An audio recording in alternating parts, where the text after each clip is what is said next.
I'm Inshrab. Welcome to Sciencely Tutorials. Today's topic is childhood and growing up.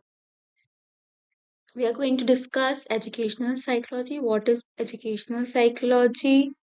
Then concept, meaning and definitions and areas of educational psychology.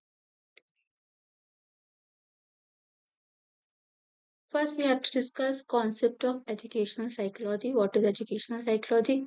In in a most generalized way, the concept, what is the concept of educational psychology, reflects on all that which we know and ought to know about the subject educational psychology in terms of meaning, nature and functions. Okay, हम जो भी कुछ सारा कुछ material discuss करेंगे, जो भी points discuss करेंगे, वही सब चीज़ें कॉन्सेप्ट ऑफ एजुकेशनल साइकोलॉजी कहलाती हैं, चाहे वो उसका मीनिंग हो,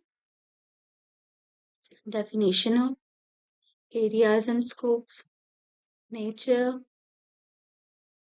function and rules for teacher.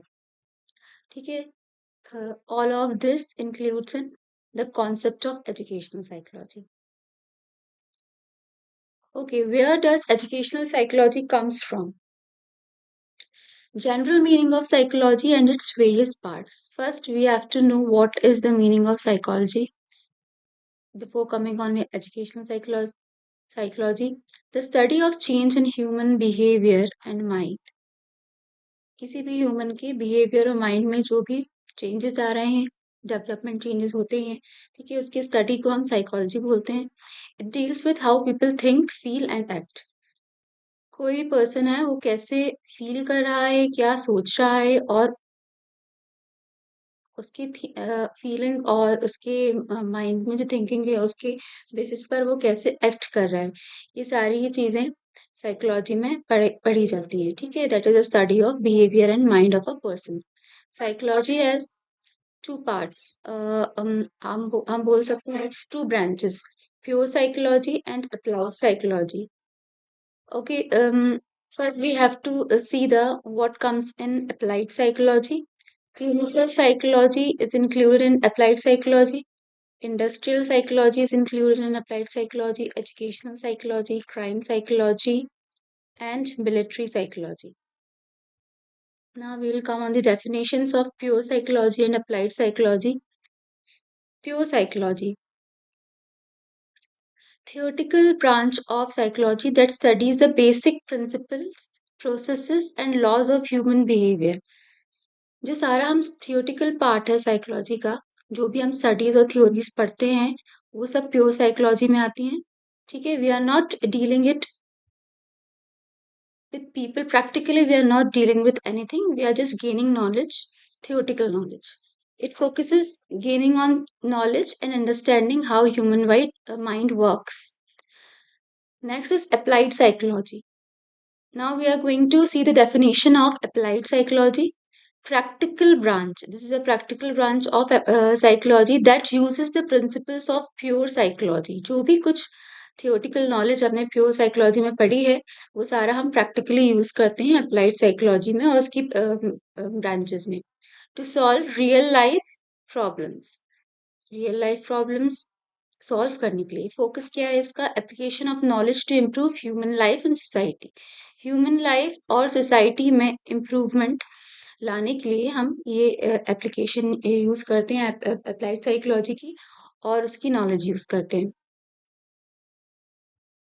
Now we'll come on our main topic, that is educational psychology. It is one of the branch of applied psychology. We have already seen there are so many other branches of applied psychology as well. We are only discussing here educational psychology. It is one of the branch of psychology tries to study the behavior of learner.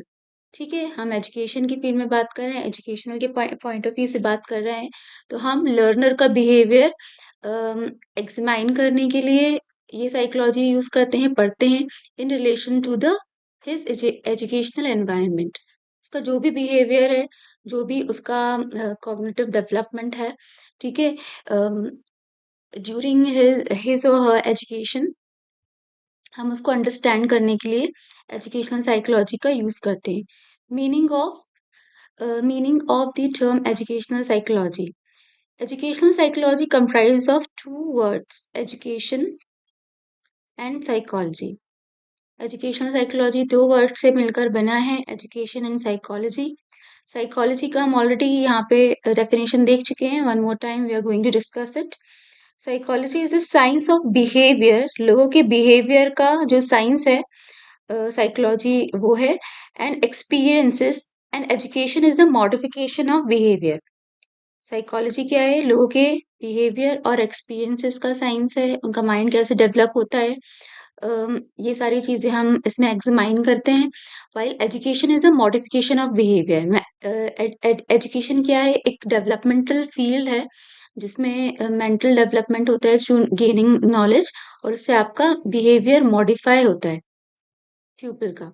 ना, modern education aims at the harmonious development. जो हमारा modern education है वो किसी भी force के बिना development, harmonious way में बच्चों का डेवलपमेंट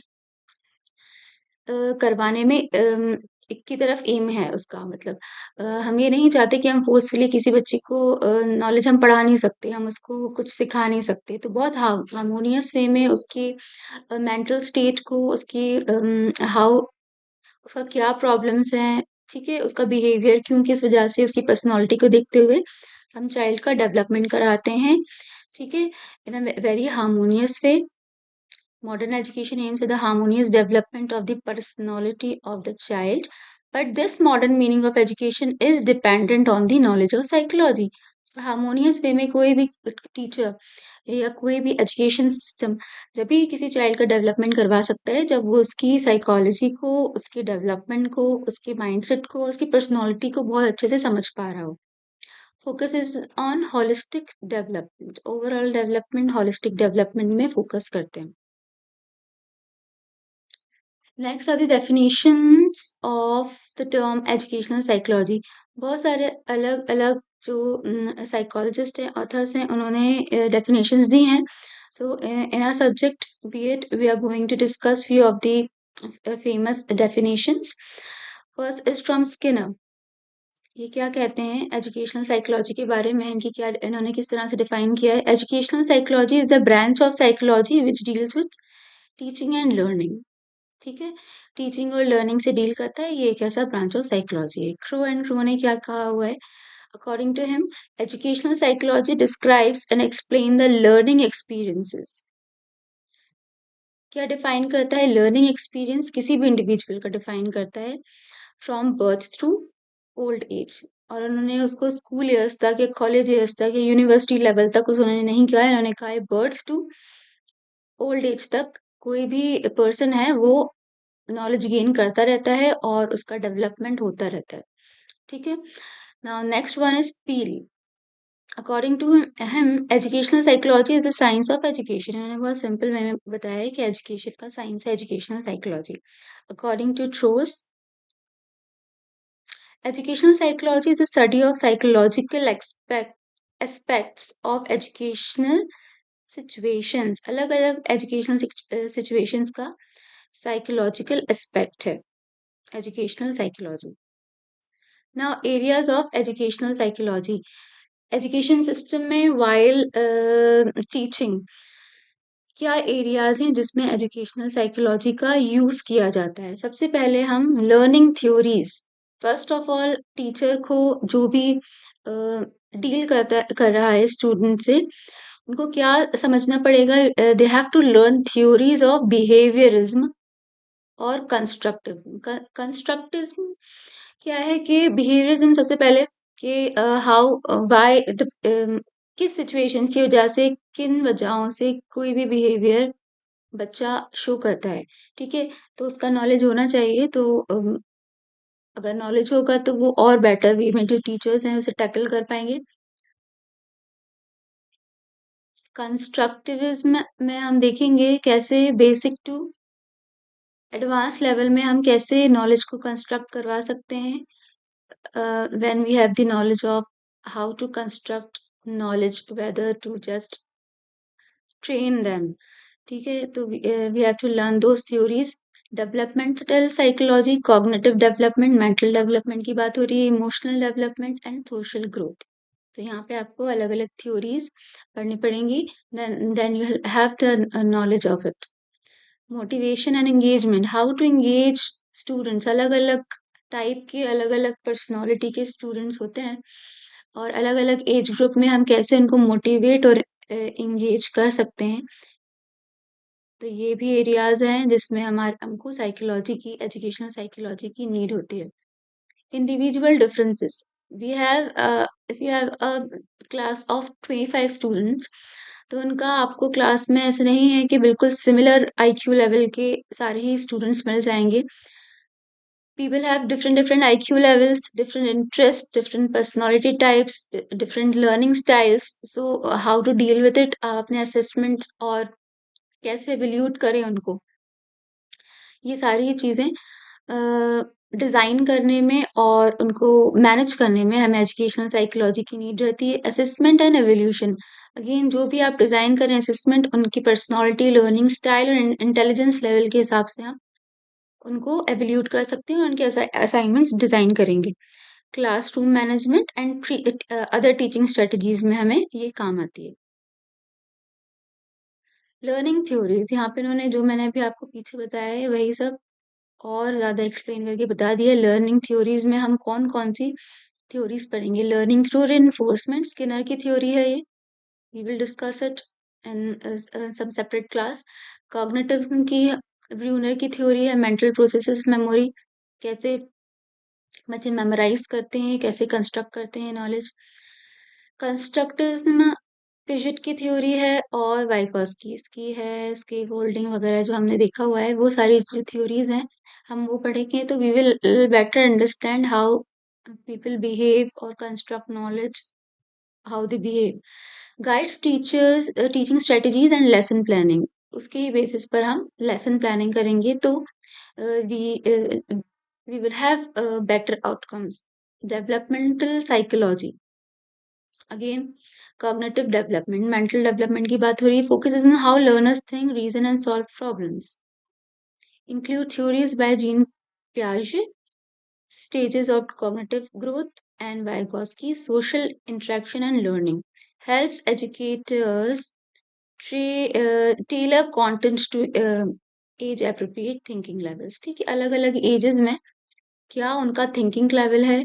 ठीक है, हमने पियाजे की स्टेजेस ऑफ कॉग्निटिव ग्रोथ में पढ़ा है, वाइगॉस्की की सोशल इंटरेक्शन थ्योरी में भी पढ़ा है। ठीक है, तो आप किस तरह से उस बेसिस पर, अंडरस्टैंडिंग के बेसिस पे एज एप्रोप्रिएट हम जो उनके प्लानिंग है, लेसन प्लानिंग है वो करेंगे और वो किस उनको हम बेटर तरीके से डील कर पाएंगे। Motivation and engagement studies what drive students to learn, include intrinsic versus extrinsic motivation, goal setting and self efficiency, crucial for designing activities that sparks curiosity and persistence। ऐसी एक्टिविटीज और ऐसे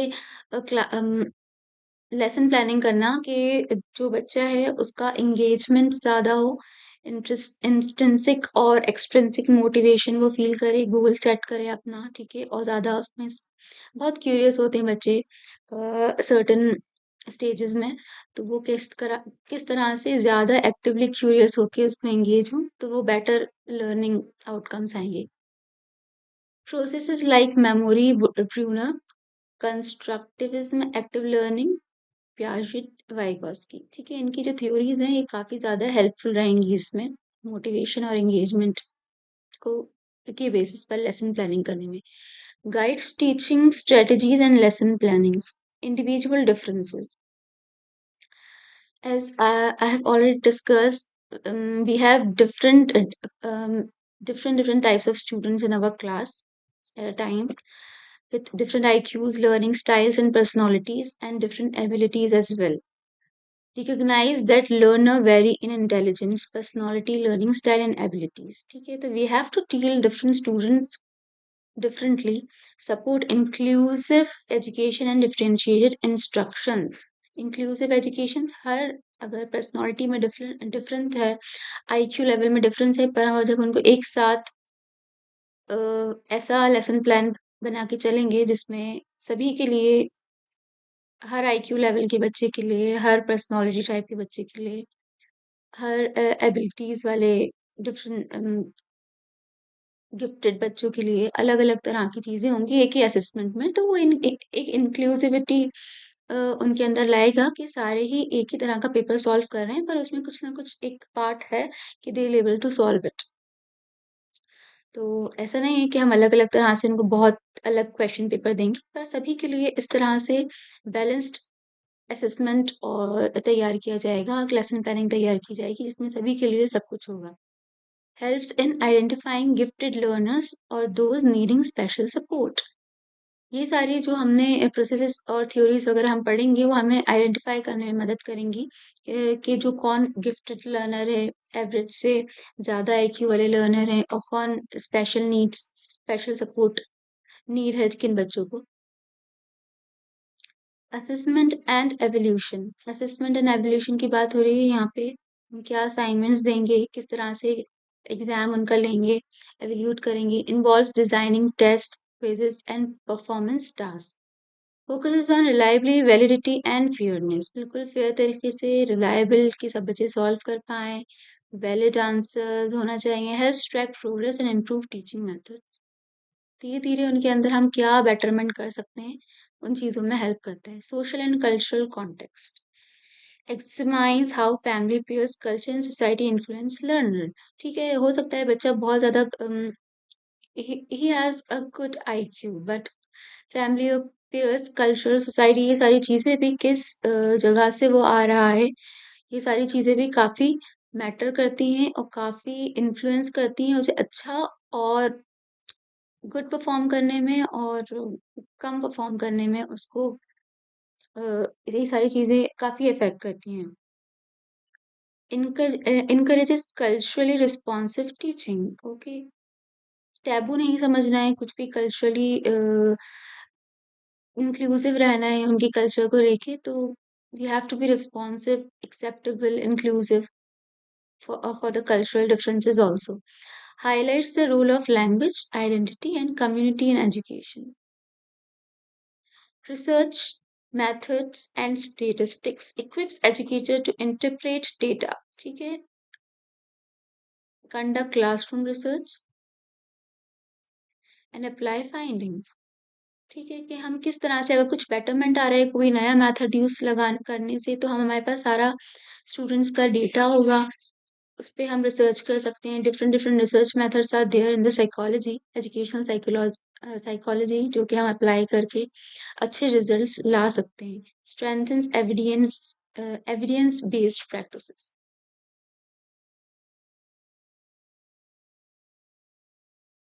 Okay, now we are going to discuss few functions of educational psychology. It helps the students in the task of learning and seeking all-round growth and development of their personality. उनको confident बनाता है, ठीक है, उनको interest clear बनाता है। उनको अगर हम लोग स्टूडेंट्स के पर्सपेक्टिव से देखें, तो एजुकेशनल साइकोलॉजी उनको हेल्प करता है कि वो अच्छे तरीके से चीज़ें लर्न करें और उनका ग्रोथ और डेवलपमेंट हो उनकी पर्सनालिटी में in a positive way. To help the teachers in their task of teaching and performing other duties for the welfare of their students, student के वेलफेयर के लिए बेस्ट से बेस्ट परफॉर्म करें teachers, और student का performance better कर सकें और अलग-अलग जो स्ट्रेटजीज हैं उनका यूज करके खुद का जो उनका टीचिंग टास्क है that will more manageable with the help of educational psychology to understand the need of the student, to help the guide to help and guide to help the guidance and counseling professionals working in the field of education for providing needed services on their part. Okay, we have separately psychologists और counselling personals in the schools, तो ये उनको भी help करता है वो ताकि tackle कर सकें स्टूडेंट से, टीचर से, for their betterment. To help the educational authorities and administrators like educational planners, policy makers, curriculum framers, evaluators, educational administrators for exercising their role as effective as possible. अलग अलग जो duties कर रहे हैं, बहुत सारे एडमिनिस्ट्रेटर्स होते हैं, बहुत सारे दे आर, अगर हम लोग किसी भी इंस्टीट्यूशन को देखेंगे तो वहाँ पे बिसाइड्स टीचर्स बहुत सारे लोग होते हैं जो इसका फ्रेमवर्क कर रहे होते हैं, ठीक है? अथॉरिटीज होते हैं, एडमिनिस्ट्रेटर्स होते हैं, प्लानर्स होते हैं, पॉलिसी मेकर्स होते हैं, तो इन सबको हेल्प करता है।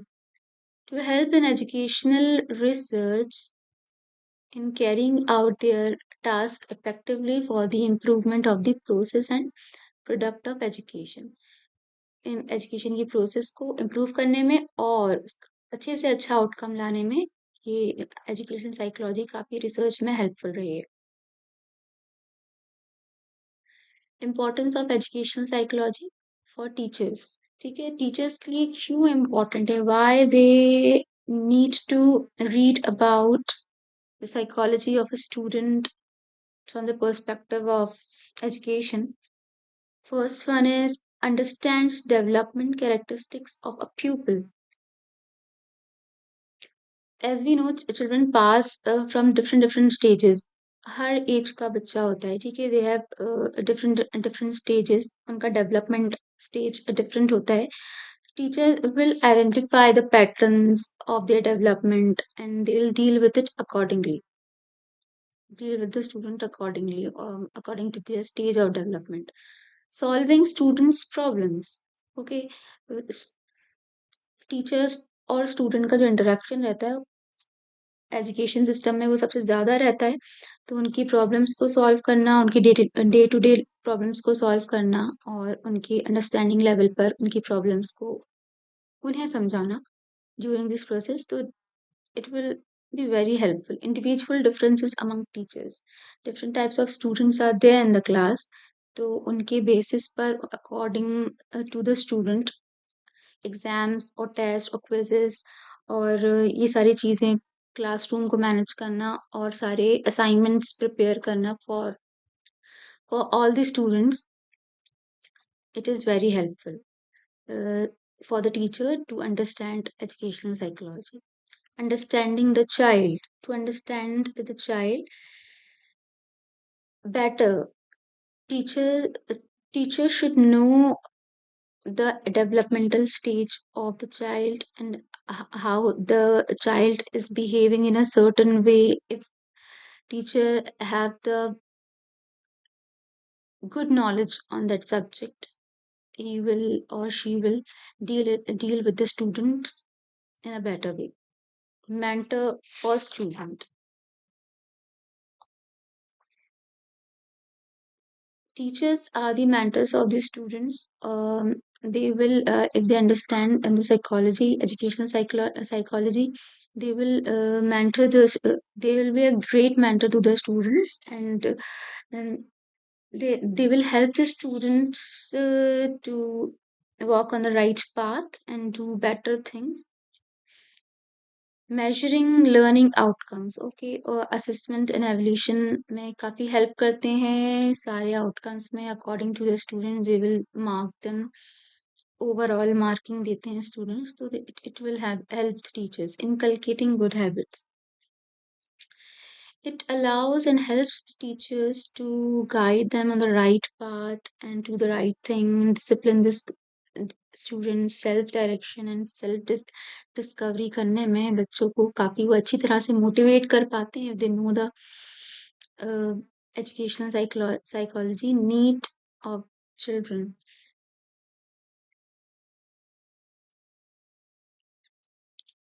Teacher will understand better what student need, what they need to listen at certain stages when they feel low and very, how to deal with the student, how what they'll understand at their age and what they'll not understand. So teachers will handle the students accordingly, according to the need of the child. Okay, so that will help the educational psychology, helps the teachers to in the following ways. Thank you. Do follow for more such videos.